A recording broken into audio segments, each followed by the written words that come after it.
Bom, nós estamos pensando nesse mês de outubro, setembro, melhor dizendo, esse tema chamado Surpreendido pela Graça. Domingo passado eu falei que uma mulher foi pega em adultério e ela não esperava a atitude de Jesus. Jesus a surpreende com a sua graça, Jesus a perdoa.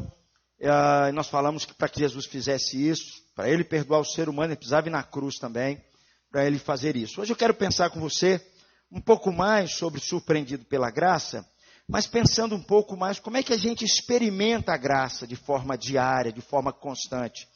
Como é que a gente experimenta o Evangelho? Como é que quando a gente estuda a Bíblia, quando a gente abre o nosso coração, quando a gente busca Deus, a gente pode experimentar um pouco mais de Deus no nosso dia a dia, da graça de Deus. Eu creio, sabe, meus amigos, que uma das áreas mais desafiadoras para aqueles que são cristãos nos dias de hoje, não é o fato de que alguns dizem assim, eu não acredito mais na Bíblia. Não é o fato de alguns falam assim, não, eu não tenho uma compreensão correta sobre a Bíblia. Não é tanto a questão da falta de fé. Para mim, um dos grandes desafios hoje, como cristão, na minha caminhada, é conciliar aquilo que eu creio com o meu comportamento. Aquilo que eu creio com o meu comportamento. Infelizmente, hoje, nós temos assistido uma turma que tem um rótulo de evangélico, e eu fico até meio apavorado com isso. Eu estava fazendo meus estudos lá, alguém me mandou um negócio lá, um videozinho, uma família inteira que se diz cristã foi pega vendendo droga. E o que me chamou mais atenção é porque o cara na hora orava, Deus me ajuda, Jesus me livre dessa confusão. Família inteira dizendo que é evangélica, vendendo droga. Então, grande desafio hoje é como eu concilio aquilo que eu digo, eu sou cristão, com o meu comportamento. Infelizmente, é triste dizer isso, nós vivemos uma grande contradição entre aquilo que as pessoas afirmam e o seu comportamento. Ou melhor, entre a fé e a ética. Eu acredito que nunca na história da igreja, nunca, pelo menos das coisas que eu leio, nunca se colecionou tantos escândalos no meio evangélico. Seja nas famílias, seja na política, seja nos negócios, seja no trabalho, seja na sociedade. E eu acredito que uma das respostas a tudo isso se encontra na loucura que inventaram hoje, porque isso não é bíblico, em separar a minha fé do meu comportamento. Em separar a minha fé da minha vida diária. Em separar aquilo que eu acredito, as minhas orações, na minha relação no meu trabalho, na minha relação na minha casa, nos meus pensamentos, no meu comportamento, quando eu saio com os meus amigos.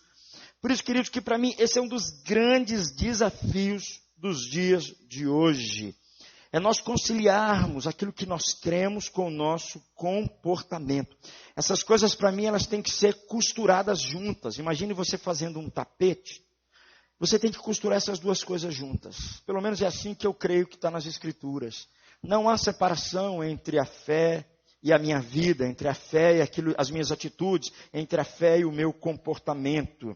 Por isso, queridos, que eu quero pensar com você nessa noite sobre isso. E dentro disso, eu fico sempre me perguntando algumas coisas que passam na minha cabeça, e o apóstolo Paulo vai nos ajudar a responder sobre isso, numa carta que ele envia ao seu companheiro Tito. Minha pergunta é possível que hoje, homens mais velhos, eles sejam pessoas moderadas, pessoas dignas de respeito, homens sensatos, homens sadios na sua fé, homens que você olha para ele, pessoas idosas, e você olha neles um transbordar do amor, um transbordar da fé, um transbordar da perseverança? Será que é possível hoje, mulheres mais velhas, viverem com respeito, não serem fofoqueiras, mas serem mulheres modelos de bondade, modelos na vida conjugal para outras jovens? Será que é possível hoje, as jovens, as mulheres mais jovens, saber como amar os seus maridos, amar os seus filhos, sejam mulheres virtuosas, sejam mulheres puras, que cuidem bem da sua casa, sejam boas esposas? Será que é possível isso hoje? Será que é possível ainda, jovens, aí eu falo para os rapazes, que eles vivam de forma disciplinada, que eles sejam jovens prudentes, não jovens inconsequentes, que jogam a sua vida na lata de lixo.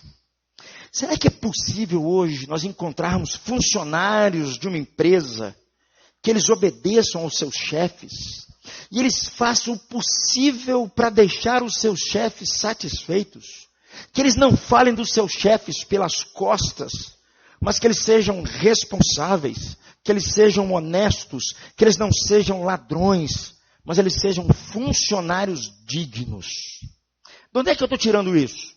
É quando Paulo escreve a Tito, do capítulo 2, do versículo 1 ao versículo 10. É o que ele está dizendo lá. E o que Paulo vai dizer que eu quero pensar com você, que é possível sim, nós encontrarmos nessa classe de pessoas que eu citei aqui, um comportamento íntegro, um comportamento maduro, alguém que exiba na sua vida um comportamento como de um cristão, conforme Deus quer. Quando nós olhamos a Bíblia, queridos, nós percebemos que a Bíblia está cheia de ordens que Deus dá para nós. Ordem para nós nos comportarmos, ordem para nós vivermos, ordem para nós tratarmos o outro, e assim vai. A Bíblia é um conjunto da ética cristã, como nós precisamos nos comportar na nossa casa, no nosso trabalho, na rua e principalmente na sociedade em que nós vivemos. Porque na sociedade em que nós vivemos, ela não se importa com o comportamento. A sociedade que nós encontramos hoje, ela não está muito aí como as pessoas se comportam. Porque a norma dessa sociedade é: seja feliz, realize os seus sonhos, faça o que está no seu coração.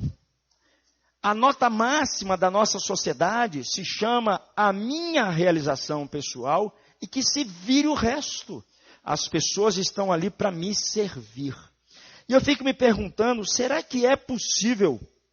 Como é possível aquilo que o apóstolo Paulo está dizendo com respeito ao comportamento dos cristãos? Como é possível isso nos nossos dias?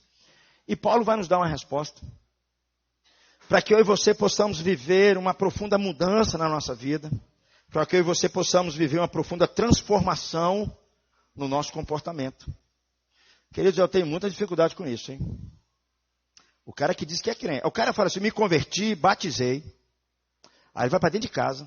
Ele continua sendo um filho rebelde, desobediente. Ele fala que ele se converteu. Ele continua sendo um péssimo marido. Eu tenho muita dificuldade com esse negócio. Porque a fé, para mim, está entrelaçada com o meu comportamento. Pelo contrário, aquilo que eu creio tem que moldar as minhas ações, a partir daquilo que eu entendo, que Cristo quer da minha vida.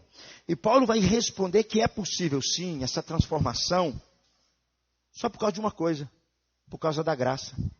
Olha o que Paulo diz em Tito, capítulo 2, versículo 11. Eu queria que você pudesse ler comigo. Nós vamos pensar nesse texto. Essa graça que ela tem que surpreender-nos constantemente. Paulo diz aí: porquanto a graça de Deus se manifestou salvadora a todos os homens. Vamos ler mais uma vez. Porquanto a graça de Deus se manifestou salvadora a todos os homens. Paulo está dizendo que essa graça um dia ela se manifestou, ela se tornou evidente, ela se tornou visível. O que Paulo está dizendo, que ela se tornou visível na pessoa de Jesus. Jesus, a Bíblia nos fala que ele era cheio de graça. Jesus era cheio de amor. Jesus era a expressão máxima do amor de Deus na sua própria vida.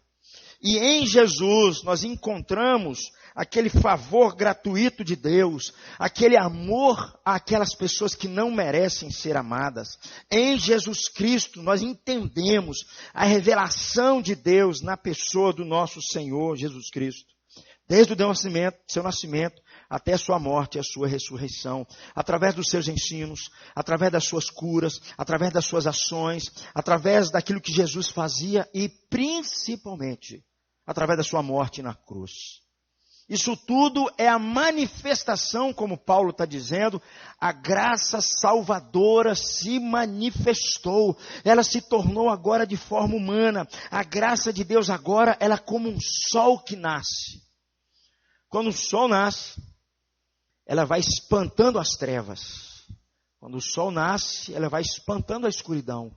Com a vinda de Jesus, é essa possibilidade que ele deu para o ser humano, em romper uma nova forma da gente pensar, uma nova forma da gente viver, porque a luz do sol raiou na aurora, porque a graça de Deus apareceu na pessoa de Jesus, na sua vida, na sua obra, na sua morte, por pessoas pecadoras, por pessoas que não merecem, por pessoas marcadas pelos seus pecados, pelas suas falhas. Paulo vai dizer aqui para nós que essa graça, ela salva o homem. Essa graça, ela tem poder de salvar o homem. Porque é essa graça, somente por meio dessa graça, que o homem sai da sua ignorância espiritual com respeito a Deus. Ele sai das trevas. É por meio dessa graça que ele encontra a verdadeira luz. É por meio da manifestação do nosso Senhor Jesus. É aquilo que ele fez. Quando o homem olha para Jesus e reconhece em Jesus o seu Senhor e Salvador, ele se arrepende. E ele compreende aquele profundo amor de Deus por um homem que não tem pecado e se dá em seu lugar. Ele ama aquele que não merece amor. Ele estende a sua mão àqueles que não merecem isso. Ele vai atrás do perdido. Como eu falei domingo passado, a graça ela é escandalosa. A graça é algo fora da caixa. Como é que Deus pode fazer isso com pessoas rebeldes, Luciano, que se voltaram contra Ele? Em Jesus nós entendemos isso. Na pessoa de Jesus nós entendemos isso. Quando Jesus está pendurado na cruz, nos momentos mais difíceis de Jesus, ele faz uma oração. Os seus inimigos estão ali, alguns zombando dele. Alguns dizendo assim para ele: Jesus, desce da cruz. Se o Senhor descer, nós vamos crer. O Senhor que destruiu o templo, faz alguma coisa. Até o ladrão que está à sua esquerda diz: ajuda a gente aí. Jesus diz assim: Pai, perdoa-lhes. Eles não sabem o que estão fazendo. Porque Jesus era assim. Um homem na sua mais profunda dor. E ele estava ali por causa de nós. O que nós temos que esperar dele é só graça. Não tem outra coisa que sai da boca dele, não. Não é falta de amor que sai da boca dele. O que sai dele é uma profunda expressão de um amor intenso por aqueles que não estão nem aí para ele. Por aqueles que o colocaram na cruz. Por aqueles que o lugar dele deveria ser na cruz. Era Jesus. E Paulo entendeu isso. A graça se manifestou. A graça salvou o ser humano. E Paulo ele continua dizendo um fato muito importante aqui. Porque é por meio da graça que as trevas se dissipam. É por meio daquilo que Jesus fez que ele salva o homem. E ele não só salva o homem. Ele muda o seu comportamento. Ele muda a maneira como ele vive. Ele muda a maneira como ele se relaciona, a maneira como ele trata a sua sexualidade, a maneira como ele trata o seu dinheiro, a maneira como ele olha para o outro, a maneira como ele olha para aquelas pessoas que o feriram. O Evangelho da Graça trata isso no coração das pessoas. E Paulo, mais à frente, no texto logo abaixo, ele vai explicar o que é esse negócio do meio da graça. Lê comigo o versículo de número 5. Perdão, Tito capítulo 3, versículo 5, Paulo vai explicar o que é a graça. Leia comigo. Ele salvou-nos não por causa das coisas justas que tínhamos feito, mas por causa da sua misericórdia. Jesus não salvou ninguém por causa das suas coisas justas, porque aos olhos de Deus não há ninguém que é justo, não há nenhum justo sequer, todos se extraviaram. Então na cruz a gente percebe um profundo amor sendo demonstrado por aqueles que não merecem. A palavra disso se chama graça. E é isso que Paulo está dizendo. Graça é isso. Ele nos salva não porque viu alguma coisa boa em você. Se você achar que existe de fato alguma coisa que te conecta com Deus, porque você faz alguma coisa boa, você ainda não entendeu a mensagem do Evangelho. Porque a mensagem do Evangelho é Jesus morrendo na cruz por aqueles que de fato não merecem. E é por meio dessa graça, é por meio dessa demonstração de amor tão intensa, que ele muda o nosso comportamento. E eu fico com algumas perguntas. O que será que faz uma esposa ela ficar sexualmente fiel ao seu marido? O que faz um marido ficar fiel à sua esposa? O que faz pessoas se tornarem mais generosas, menos avarentas, não materialistas, não consumistas, não individualistas, o que torna as pessoas um bom pai, uma boa mãe, um bom filho. A Bíblia vai dizer que não é o seu redobrado esforço para você se parecer um pouco mais com Jesus. Não, pelo contrário, é quando você se aprofunda ainda mais na salvação que Cristo está oferecendo para você. É quando você se aprofunda ainda mais no Evangelho, na mensagem do Evangelho, nessa graça salvadora.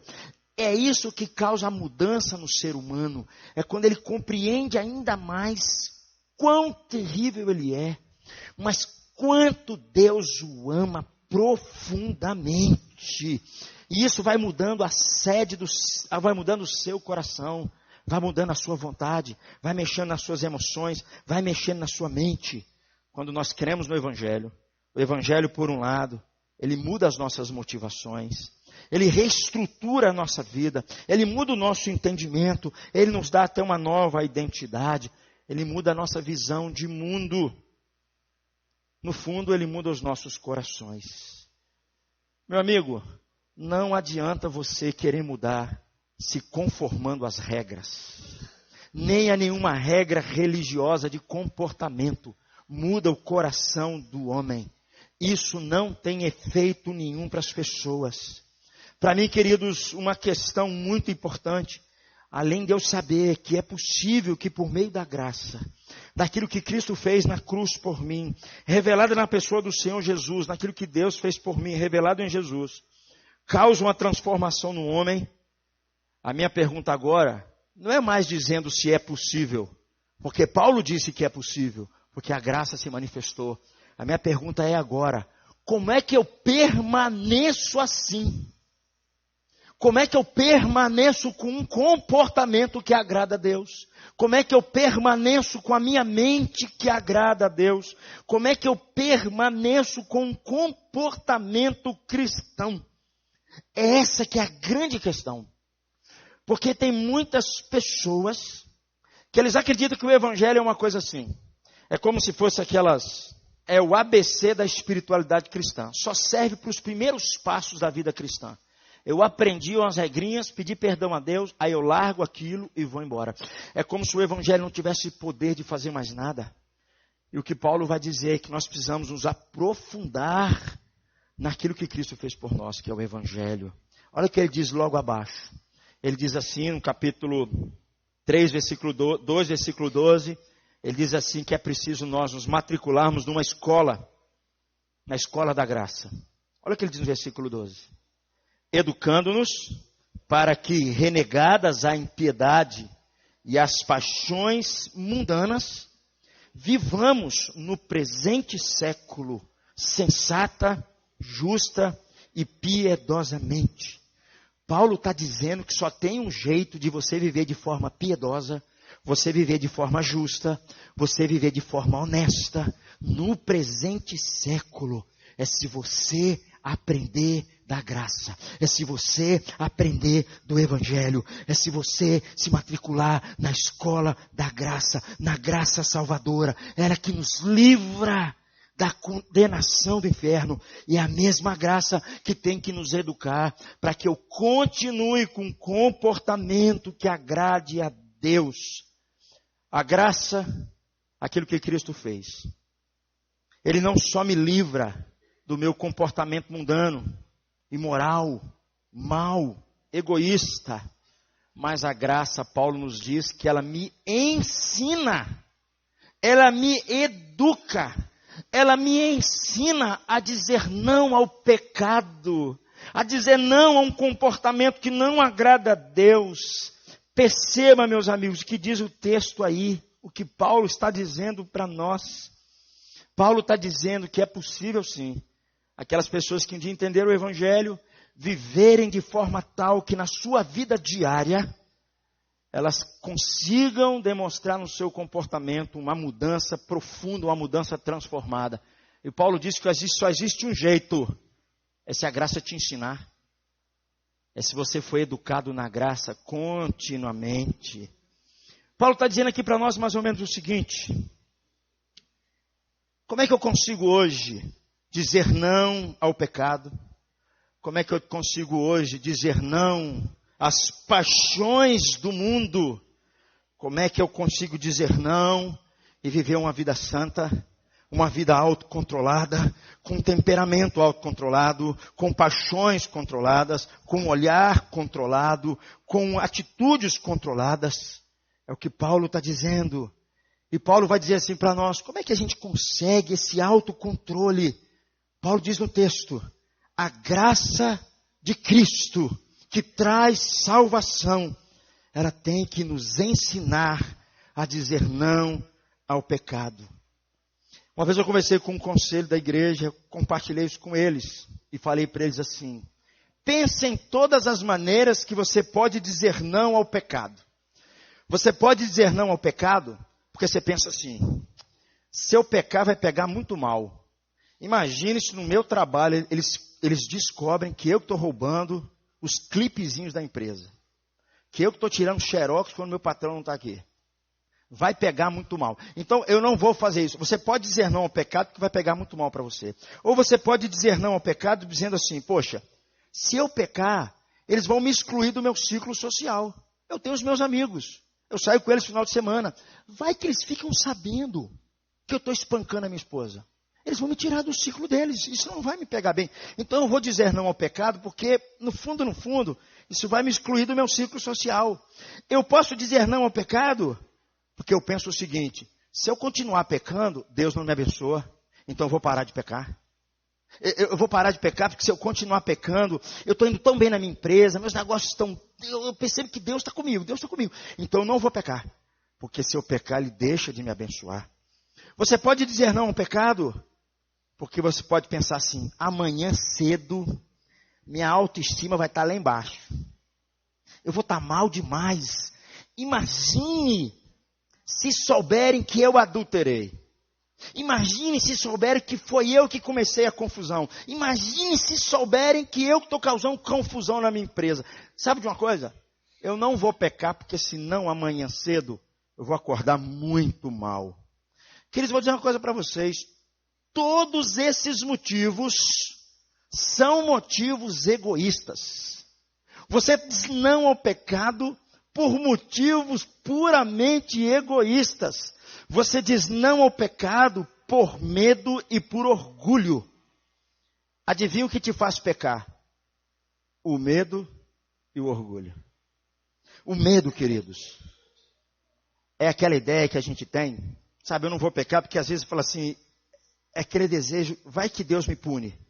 Vai que Deus me castiga. Vai que Deus faz alguma coisa contra mim, contra as pessoas da minha família. Então o medo, se você dizer não ao pecado pelo medo, você vai continuar do mesmo jeito. Mas você pode dizer não ao pecado pensando que são motivos egoístas com respeito ao seu próprio orgulho. Que é aquela sensação que passa na minha cabeça, que eu penso assim, eu sou uma pessoa muito decente. Eu sou uma pessoa muito bem realizada. Eu sou uma pessoa muito boa com as outras pessoas. Não sei se vocês lembram da oração do fariseu que Jesus conta. Ele fala assim, o fariseu ora assim, ó Deus, graças te dou, porque eu não sou como os demais homens pecadores. Eu não faço o que eles fazem. Ó Deus, olha para mim. Paulo está dizendo que você não vale a pena dizer não ao pecado pelo medo e por orgulho. Porque justamente são essas duas coisas que levam você ao fracasso, levam você a pecar. Porque no fundo, você sempre olha para as pessoas se achando acima delas. Porque é isso que o orgulho faz conosco. É isso que o orgulho trata a nossa vida. Em última análise, queridos, todo o bem que eu estou fazendo para as pessoas, eu não estou fazendo para as pessoas. Eu estou fazendo para mim. Inclusive, eu estou fazendo bem para ver se Deus me recompensa de alguma coisa. Todas essas formas são formas egoístas. Você está usando Deus e você está usando as pessoas. Porque a sua preocupação é a sua imagem, é o seu nome, é a admiração que as pessoas têm de você, é o seu respeito, é a sua influência sobre os outros. Então Paulo vai dizer que por essa via, Deus não trata o nosso coração. Ironicamente, tragicamente, toda a minha bondade é só para mim. No fundo, se eu disser não, pensando que isso vai queimar meu filme, vai sujar minha imagem, são só desejos egocêntricos. Só estou pensando em mim mesmo, desejos pecaminosos. No final, isso é até idolatria, porque no final, eu sempre vou me achar uma pessoa melhor do que as outras. Se você usar, queridos, motivos de medo e orgulho para dizer não ao pecado, você só está usando os seus impulsos pecadores do seu coração centralizados em você mesmo. É tão interessante isso. Olha o que acontece. Vamos pegar um exemplo maior do nosso país. Quando alguém é pego roubando o governo. Nós estamos aí vários escândalos roubando o governo. Quando ele é pego, ele se arrepende. Não vou fazer mais isso. Olha que vexame que eu trouxe para minha família. Olha o que vocês estão fazendo com a minha esposa e com os meus filhos. Me difamaram. Olha o que vocês estão fazendo. Ele se arrepende. Mas pode reparar, ele não muda. Ele não muda. Porque no fundo, ele falou assim, não vou fazer mais isso. Nunca mais vou roubar da empresa. Nunca mais vou roubar do governo. Não vou fazer mais isso. Ele está pensando em quem? Nele mesmo. São motivos egoístas que ele diz não para o pecado. Isso não muda o comportamento das pessoas. Isso não muda não muda a atitude das pessoas, porque são motivos de medo e de orgulho que as pessoas estão dizendo contra o pecado. Você só está usando as pessoas e usando até Deus para se beneficiar. Você não está fazendo nada por amor a Deus. Você está pensando só em você mesmo. Assim, querido, isso não transforma o nosso comportamento. O que Paulo vai dizer é que só o Evangelho, verdadeiramente só o Evangelho, quando nós cremos no Evangelho, ele remove dentro de nós essa carência que nós temos de sermos admirados, essa carência que nós temos de dizer que minha família está tudo bem, essa carência que nós temos de dizer que as pessoas falam para nós, uau, o que é isso? O Evangelho remove isso de dentro de nós. Essa necessidade que nós temos constantemente de sermos respeitados, de sermos amados, de sermos apreciados. A necessidade que nós temos de tudo na vida indo muito bem. A necessidade que nós temos de sempre ter poder sobre os outros. O Evangelho remove essas necessidades do nosso coração, porque o Evangelho diz para mim assim, Renato, apesar de eu saber quem você é, e não tem nada em você que eu olhe para você que me agrada. Nenhuma ação sua eu bato palma. Apesar de você ser assim, eu te amei. Eu te amei. Meu filho morreu na cruz por você. É essa mensagem que transforma o coração do homem. Que muda o homem nas suas necessidades mais profundas, esse desejo que ele tem constantemente de controlar as pessoas, de estar por cima de todo mundo, de achar que é melhor do que todo mundo, de achar que nunca tem erro nenhum com ele. Os nossos corações, queridos, aqui precisam ser transformados. Paulo está dizendo aqui para nós, que se você quer mudar realmente, se você quer viver de fato num outro comportamento, o Evangelho tem que te ensinar, educando-nos, para que você possa dizer não ao pecado. O Evangelho tem que te treinar. O Evangelho tem que discipular você. Você tem que passar tempo pegando isso que Cristo fez por você e deixando essa coisa crescer no seu coração. Você tem que deixar o Evangelho aprofundar em você e você se aprofundar no Evangelho. É só dessa forma que Deus pode mudar os nossos comportamentos. Isso para mim é tão interessante. Eu estou nessa igreja, vou fazer 13 anos que eu estou nessa igreja. Batizei com 12 anos de idade. Vou falar a minha idade, vocês não falar o tempo aqui, vocês vão fazer soma na idade, eu não quero contar a minha idade, não é verdade? Eu estou com 47 anos, 12 anos que me batizei. Confesso aos irmãos que já lutei com tudo que vocês possam imaginar para dizer não ao pecado. A coisa que eu tenho aprendido, que é só o Evangelho da graça. É só quando eu sei que eu sou amado profundamente. Amado não porque eu mereço. Amado porque um dia de fato eu reconheci que eu não mereço. Amado porque eu percebi o profundo amor de Deus por pessoas como eu que não merecem. Às vezes as pessoas ficam preocupadas pensando assim, será que fulano vai para o inferno?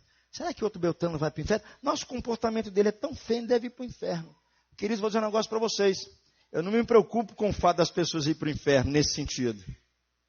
A minha pergunta é outra. A pergunta é sempre a mesma. Como Deus pode me amar? Como Deus pode se importar com a minha vida?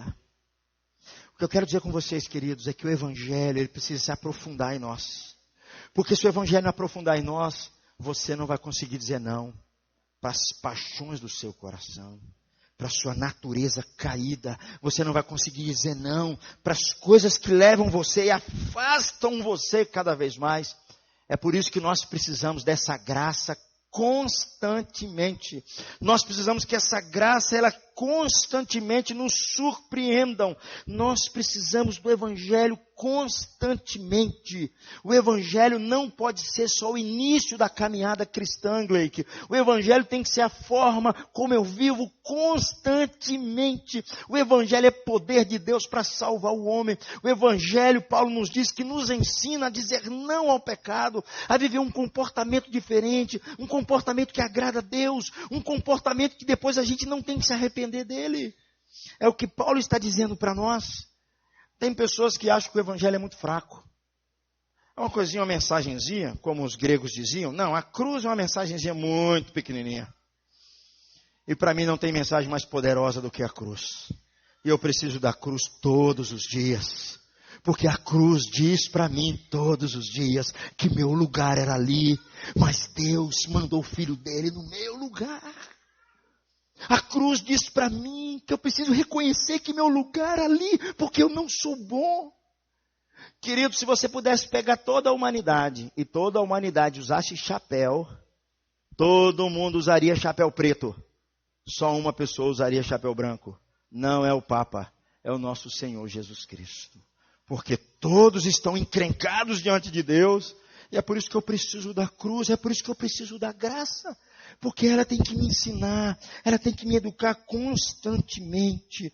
A Bíblia nos fala que ela é as boas novas de salvação sobre a minha vida e para a minha vida, que me coloca num relacionamento correto com Deus.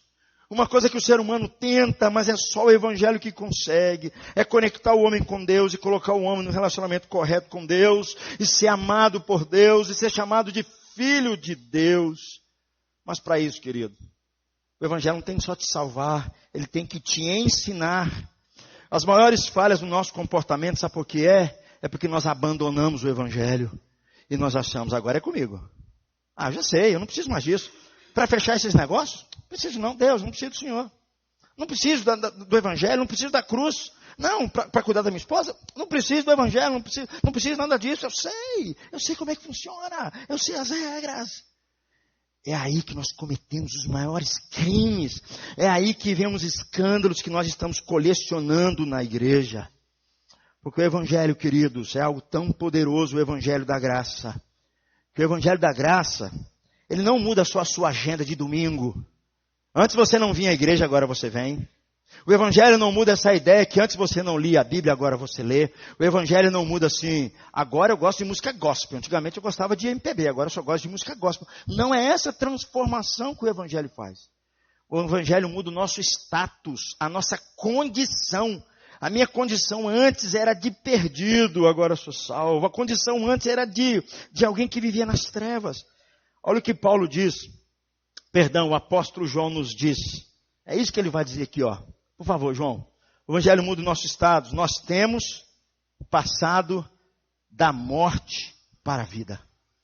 João diz, eu passei da morte para a vida. Antes eu estava morto, agora eu estou vivo. Isso é mudança de status. É isso que o Evangelho promove em nós. É por isso que Cristo veio. Porque o ser humano está morto nos seus pecados.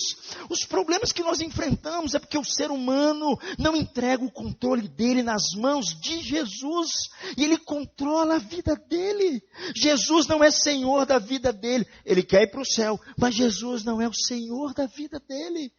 A graça tem que alcançar essa pessoa. A Bíblia nos diz o seguinte, queridos. Ou você está em Cristo, ou você não está em Cristo. Ou você foi perdoado por Ele, ou você não foi perdoado por Ele. Ou você tem a vida eterna, ou você não tem a vida eterna. Ou você é alguém que continua morto, ou alguém que você foi salvo por causa da mensagem do Evangelho. E o apóstolo Paulo, e a gente precisa insistir sobre isso, muitas pessoas elas olham para si e dizem assim, eu não sinto que eu sou bom o bastante. Pessoas ainda pensam em termos de si mesmas, das suas ideias, o que elas têm que fazer para elas serem boas o bastante, para Deus aceitá-las.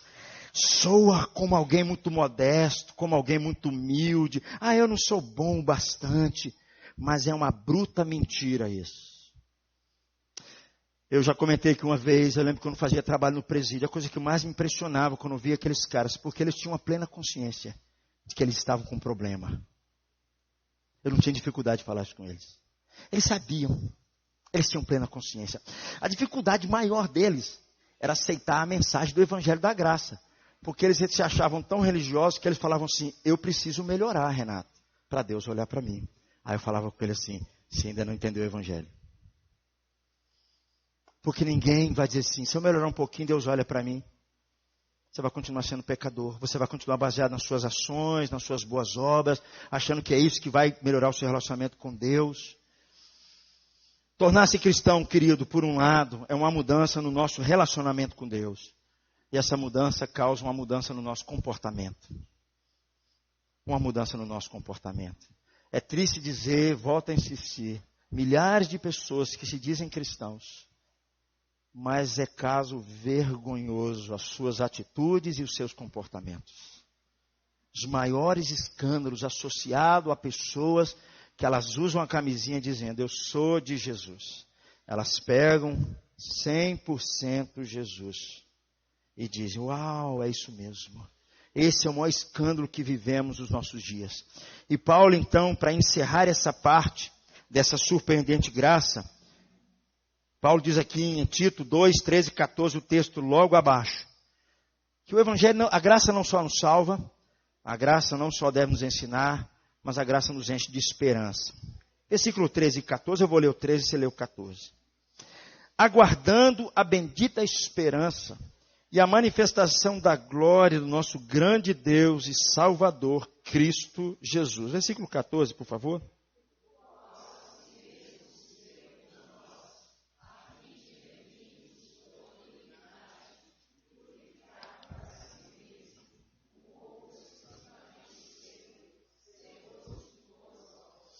A esperança cristã, queridos, por um outro lado, é que a glória de Deus um dia se manifeste de forma definitiva. Os cristãos, quando eles se convertem, eles precisam perceber que a graça não só os surpreende agora, mas a graça enche o coração deles em algo que ainda vai acontecer. A manifestação da glória de Deus, como Paulo está dizendo aqui. O que Paulo está dizendo é que os cristãos têm um olho lá na frente, aguardando a volta de Jesus. Os cristãos que eles vivem nessa surpresa da graça, eles um dia serão surpreendidos, porque estarão face a face com Jesus. É essa a expectativa do cristão também. Por isso que a graça, ela não só nos salva, mas ela enche o nosso coração de esperança, porque por um lado, ela coloca em nós uma perspectiva do futuro, uma perspectiva de que Jesus está voltando, uma perspectiva de que um dia eu vou encontrar com Cristo, uma perspectiva de que um dia eu vou estar face a face com Ele, uma perspectiva de que Ele vai me aceitar no seu reino, uma perspectiva de que eu vou estar com Ele para sempre. É o que Paulo está dizendo aqui. Ele diz assim, Jesus se deu por nós, para nos remir, e nos libertar, e nos fazer o seu povo único, pessoas zelosas de boas obras. A graça nos salva, a graça tem que nos ensinar para a gente viver um comportamento que agrade a Deus, e aprenda a dizer não para o pecado, mas a graça enche o meu coração de esperança, porque eu aguardo a volta do Senhor Jesus Cristo. É isso que Paulo está dizendo aqui para nós. Paulo está dizendo que nós vivemos entre dois marcos. Nós vivemos entre a primeira vinda de Jesus e a segunda vinda de Jesus. E o cristão vive dentro dessa expectativa aqui. E Paulo nos chama a não tirar os nossos olhos, nem da primeira vinda de Jesus e nem da segunda vinda de Jesus. A minha fé, ela olha para trás, mas a minha fé também olha para frente. A graça faz com que eu olhe para trás, para aquilo que Cristo fez, para a sua cruz. Mas a graça faz com que eu olhe para frente, aguardando aquele grande dia em que Jesus vai voltar. E acabou, colocar as coisas em ordem. Acabou, vai acertar, o mal não vai ter mais. Ele vai colocar coisas nos seus devidos lugares. Ele vai separar aqueles, vocês eu não os conheço, mas vocês sejam benditos de meu Pai. É isso que Jesus vai fazer na sua volta. Nós não podemos tirar os olhos do que Jesus fez na sua primeira vinda, na sua primeira manifestação, mas também nós não podemos tirar os olhos da sua segunda manifestação. A primeira manifestação, Jesus veio mostrando a sua graça. A segunda manifestação, Ele vai mostrar o seu poder, Ele vai mostrar a sua glória, Ele vai mostrar a sua majestade. Quando eu leio Apocalipse, o que eu vejo no livro de Apocalipse é a majestade de Jesus. É a glória de Jesus, que está sentado no seu trono, governando todas as coisas. E todas as nações da terra vão estar debaixo dos seus pés. E vão ter que dizer a Ele pertence a honra, a glória e o domínio pelos séculos dos séculos. Esse dia vai chegar, queridos. Paulo nos diz que a graça que nos salva é uma graça que enche o meu coração de esperança. Enche o meu coração de olhar para amanhã. Sabe por que eu não acredito na teoria da evolução? Porque eles dizem que o mundo vai acabar numa explosão. Então, se o mundo vai acabar numa explosão, para que eu vou fazer boas ações hoje? Para que eu vou querer um país melhor? Para que eu vou querer uma cidade melhor? Para que eu vou querer que resolva os problemas dessa cidade? Se o mundo vai acabar amanhã, não tem nexo. Mas se eu souber no meu coração que Jesus, quando voltar, Ele vai renovar tudo. Ele vai restaurar todo o cosmos. Que Ele vai colocar as coisas em ordem como foi no princípio. O meu coração enche de esperança dizendo, eu posso fazer. Eu posso trabalhar. Eu posso me esmerar. Para que de fato o reino dele chegue aqui. Para que de fato as pessoas conheçam o nome dele aqui. Quando nós observamos isso, queridos, nós ficamos com a sensação de que aqueles que são cristãos, às vezes, quando a gente olha para o futuro, as pessoas falam assim, nossa, vocês são tão alienados, vocês só ficam pensando em questões que vão acontecer amanhã, vocês têm que colocar os pés de vocês aqui na terra. Não faz sentido vocês ficarem olhando para uma coisa que ainda vai acontecer. O que eu aprendo com isso, queridos, aí eu quero concluir. Porque que nós, e Paulo vai dizer isso aqui, o que a graça faz em nós? A graça faz com que eu coloque os meus olhos também no presente. E dizer que olhar para o presente significa que o Evangelho tem que trabalhar em mim, ele tem que mudar o meu comportamento. Ele tem que mudar os meus pensamentos. Ele tem que mudar a minha atitude. É possível sim que homens, mulheres, idosos, jovens, trabalhadores, escravos, todo esse grupo de pessoas vivam hoje surpreendidos pela graça. E é por causa disso, porque eles aprendem do Evangelho, que eles renunciam ao mal, que eles renunciam ao pecado. É por causa disso que eles buscam viver vida justa e vida piedosa, porque eles foram alcançados por essa graça. Eu tenho meus olhos no amanhã, aguardando a volta de Jesus. Mas ao mesmo tempo, quando eu olho para a graça, ela diz assim, Renato, eu vou ensinar você a viver um outro comportamento aqui. O cristão não é alguém alienado. É alguém que ele deveria demonstrar na sua vida que ele foi alcançado por essa graça. Que essa graça se apresentou para ele na pessoa de Jesus, na obra de Jesus, na obra que Cristo fez na cruz. E é essa graça que vai nos ensinando e eu vou aprendendo cada vez mais. E ela vai me moldando para me ser parecido com Cristo. Ela já mudou o meu status de morto para vivo. E agora ela coloca os meus olhos também na esperança da volta de Jesus. É possível, querido, é por isso que é possível, que quando nós olhamos para trás, olhamos para aquilo que Cristo fez, nós nos lembramos da manifestação da sua graça. Nós lembramos da cruz. Nós nos lembramos Jesus ali sendo abandonado. Sabe, meus amigos, um único momento O único momento que Jesus chama o seu Deus, seu Pai, de Deus, é na cruz. Porque justamente naquele momento, alguns teólogos dizem que ele está experimentando o inferno no meu lugar, que eu merecia o inferno. E ele está experimentando no meu lugar. Porque o inferno é a ausência de Deus. O inferno é onde Deus não está presente. E naquele momento, quando ele fala, Deus meu, por que me abandonaste? Ele está experimentando o inferno no meu lugar, para que eu não vá para lá. Mas ele faz isso, não é para todas as pessoas. Ele faz isso para pecadores. Pessoas que sabem que diante de um Deus que é santo, eles não têm nada de bom diante deles. E eles precisavam reconhecer isso. Eles precisavam chorar diante disso. Eles precisavam clamar diante disso. Tem muita gente que não acredita no inferno, por uma razão muito simples. É porque não entendeu a mensagem da cruz. É por causa disso que não acredita no inferno. Por isso, queridos, o cristão é alguém que vive agora. Vive agora sendo surpreendido por essa graça e continuamente essa graça o surpreendendo, ele sendo alimentado por esse evangelho. E ele possa dizer hoje, agora, sempre dizer isso no seu coração. Cristo morreu, Cristo ressuscitou e Cristo vai voltar. É essa forma que nós deveríamos viver e pensar. É essa forma que o cristão tem que viver. Eu acredito que quando isso vai assumindo o nosso coração, quando o evangelho vai tomando o nosso coração, vai tendo poder sobre nós. Automaticamente, quando nós vamos aprendendo dele, ele vai nos ensinando a dizer não às paixões desse mundo. Porque ele disse para mim, Renato, meu filho morreu por você. E ele enche o meu coração de esperança. Ele me faz uma vida nova. Meu amigo, vou dizer um negócio para você.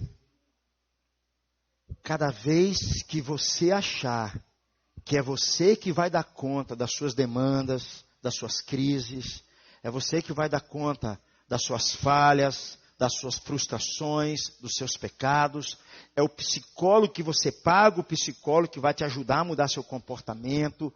Cada vez que você achar isso, a graça vai pegar menos no seu coração. O que nós precisamos é do evangelho. O que nós precisamos é ter nossa mente, os nossos olhos abertos para aquilo que Cristo fez naquela cruz por nós. O profundo amor de Deus derramado por aqueles que de fato não merecem. Essa mensagem tem que atingir o meu coração. Porque como eu falei domingo passado, só tem um jeito da gente experimentar ainda mais a graça. É quando eu descobri que eu sou um grande pecador. Eu sou um grande pecador. Jesus, quando ele entrou na casa de Simão, o fariseu, tinha uma mulher que era conhecida na cidade, era uma prostituta, devia ter causado um monte de problema, e aquele religioso se enche peito, olha para aquela mulher, olha para Jesus, olha para a atitude de Jesus e fala, se você fosse profeta, você não deixaria essa mulher tocar em você. Jesus conta uma parábola, e Jesus diz assim para ele, meu amigo, quem muito pecado tem, muito ama. Quem pouco pecado tem, pouco ama. Cada vez que eu olho para a cruz, eu entendo a extensão do que Deus fez por mim. Cada vez eu me sujeito a Ele e falo assim, Deus, eu preciso que o Senhor tome controle da minha vida. Eu preciso do Senhor. Eu preciso que o Senhor esteja comigo hoje e sempre na minha vida. Queridos, nós precisamos ser surpreendidos por essa graça, continuamente ser surpreendido por essa graça, experimentar essa graça constantemente. Eu queria orar pela sua vida, eu queria pedir a Deus por você nessa noite. Eu queria orar por você, eu queria pedir que Deus visite o seu coração nessa noite. Eu queria que você orasse por você. Eu queria que você orasse pela sua vida.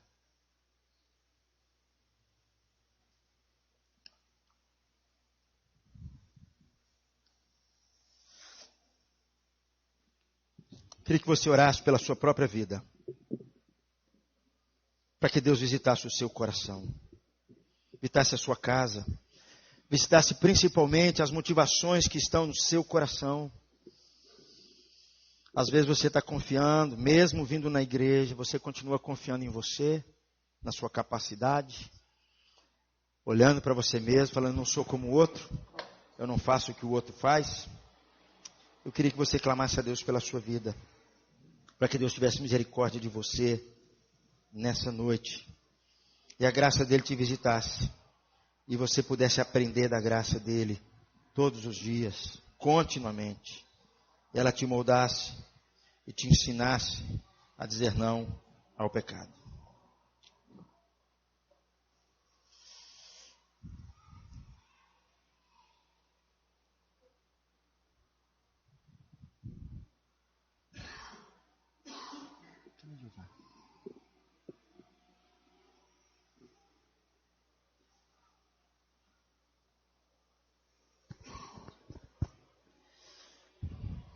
Oh Deus, eu quero apresentar nessa noite as nossas vidas, a começar da minha vida. Eu sei, Pai, eu sei. As falhas da minha vida é porque eu não estou dando ouvido àquilo que o Senhor fez. Não estou dando ouvido ao Evangelho. O meu temperamento descontrolado, os meus pecados, as minhas falhas, a minha fala dura, a minha busca por reconhecimento, por elogio, por reputação, desejo de poder, desejo de estar acima dos outros. Pai, é porque eu não estou olhando para a cruz. É porque eu não estou aprendendo, eu não estou sendo educado pelo Evangelho. É por causa disso. Ó Pai, eu peço ao Senhor nessa noite, que nós possamos, ó Deus, nos curvar diante do Senhor. Pedir ao Senhor, ó Pai, olhe para nossas vidas. Pai, que o amor do Senhor cresça em nós. Não nos deixe enganar, Pai, e ficarmos enganados aqui. Achar que aqui nesse mundo tem uma alegria, uma felicidade maior do que o amor do Senhor. Que existe alguma coisa mais profunda e mais intensa do que o amor do Senhor. Pai, tem misericórdia de nós. Às vezes dizemos sim, conhecemos textos bíblicos, conhecemos, a gente ouve a palavra, a gente canta. Mas muitas vezes, ó Deus, o que nós mais precisamos é só de uma coisa. É só da graça do Senhor. É só da mensagem do Evangelho. É só da mensagem da cruz mesmo. Não tem nada que nos coloca no nosso lugar, diz quem nós somos, a não ser aquela cruz. Mas também não tem nada que nos diz que nós somos tão amados, a não ser aquela cruz. Pai, é por isso que nós precisamos nos arrepender diante do Senhor. É por isso que nós precisamos nos render diante do Senhor. Não adianta, Pai, toda iniciativa do homem não leva a nada. Toda iniciativa do homem vai levá-lo a mais orgulho ou ao medo. Isso não vai resolver o seu comportamento, não vai mudar as suas atitudes, não vai ensiná-lo a ser um bom pai, a ser um bom marido, não vai ensiná-lo a ser um bom trabalhador, a um homem honesto, não vai ensiná-lo a tratar com a sua sexualidade, a tratar com o seu dinheiro, a tratar com o seu namoro, a tratar com os seus pensamentos. Nós precisamos do Evangelho. Então, Pai, visite-nos nessa noite. Trate o nosso coração, Pai. É o que eu oro e agradeço. Em nome de Jesus. Amém.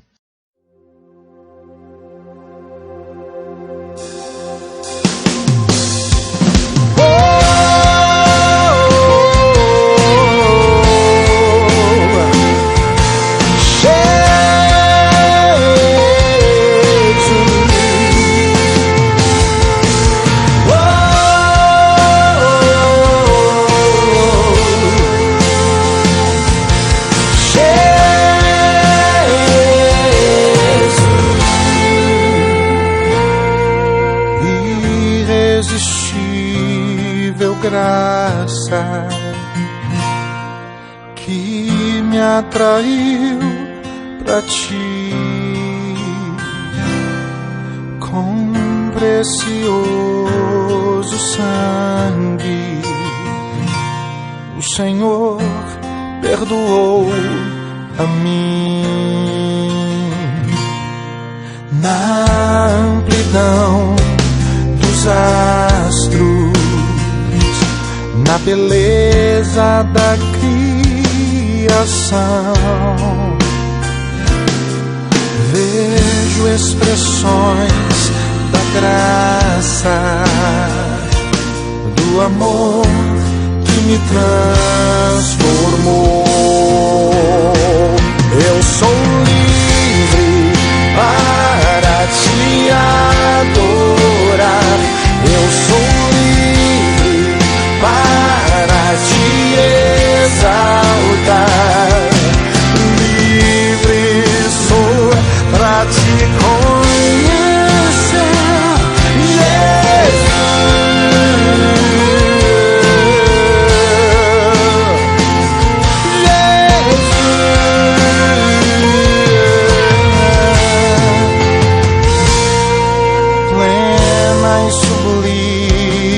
graça de Jesus, o Salvador, que habitou entre nós, a verdade que me salvou. Eu sou livre para te adorar. Eu sou livre para te exaltar. Livre sou para te conhecer, Jesus.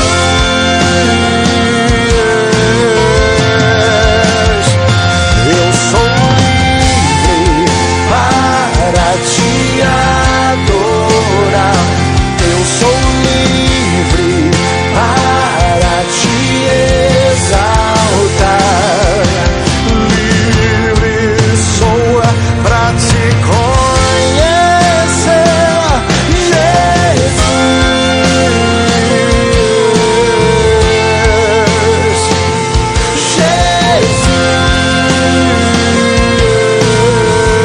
Jesus. E no fim da vida, quando a última hora chegar,